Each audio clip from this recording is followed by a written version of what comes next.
Assalamualaikum, Ja. Iya, kami udah ketemu. Dan semuanya nggak seperti yang aku bayangin. Aku pikir dia mau ketemu sama aku buat ngelamar aku.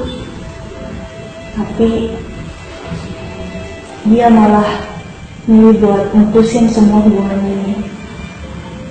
Sakit banget, ya. Aku kecewa banget. Aku udah berharap lebih sama dia. Ya, semua kepercayaan, cerita sama ini apa dong? Sia-sia tau.